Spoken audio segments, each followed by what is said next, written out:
Okay, this following short video by Jim Sheehan on the 7th of August 2020 is going to show you a right of way that's in three parts.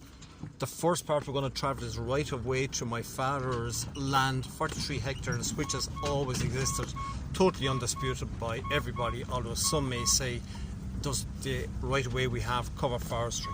Anyhow, I'm travelling down a right of way that was there forever, an unobstructed right of way from a public road. This land is owned currently by Pauline Morrison, but I believe there won't be any contest that we have a right of way down here.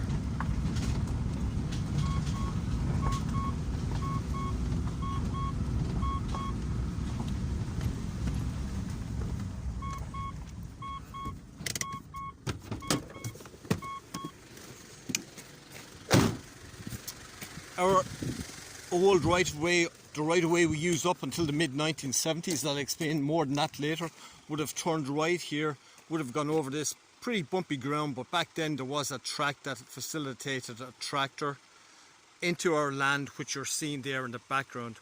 Of note, this is Keelta land beyond the stream, and this land is Morrissey's land. Now, since the mid-1970s, Keelta opened up this access, which we quickly began using because it offered us a much closer vehicular access to our land than the access here, particularly when we had sheep sort of a good amount of distance up there. What could possibly be a bit contentious if Morrissey's didn't want to cooperate is they could contest that we didn't have 100-year-old access to just this short piece of land between the two red tapes. We didn't use this up until the mid-1970s, but our argument now is we have a prescriptive right-of-way for this and what lies beyond a prescriptive right-of-way with Keelta. I'm going to travel this shortly. So again, uncontested right-of-way, I'm pretty sure, our up mid-1970s right-of-way. After mid-1970s, we would use both this and this. This of now is of paramount importance. Otherwise, we have 43 acres of valuable forestry, which is effectively marooned.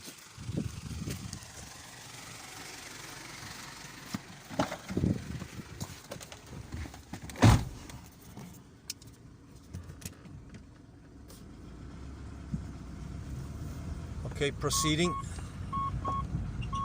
Keelta put in place this to facilitate their own needs, again back in the 1970s. We're now entering Keelta land. Of note, in this plantation that I'm looking, both sides of the path is owned by Keelta, but with agreement by the partner and led by Keelta, Keelta have deemed this the only viable access in which to serve our adjacent forestry plantation, which is a joint partnership between ourselves and Keelta.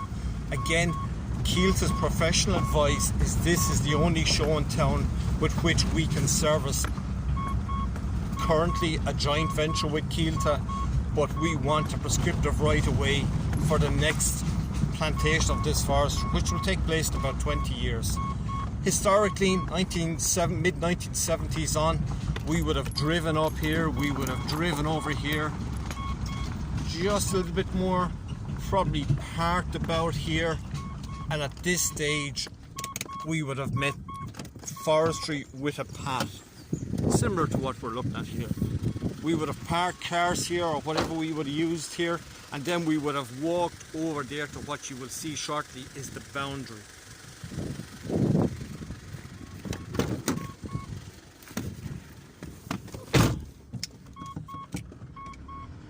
This path was put in place within the last year by Keelta, funded by the Department of Agriculture, based on the 43 acres of hectares that Ned Sheehan owns. So again, this pathway, albeit some in Keelta land, has been funded by Ned Sheehan Forestry.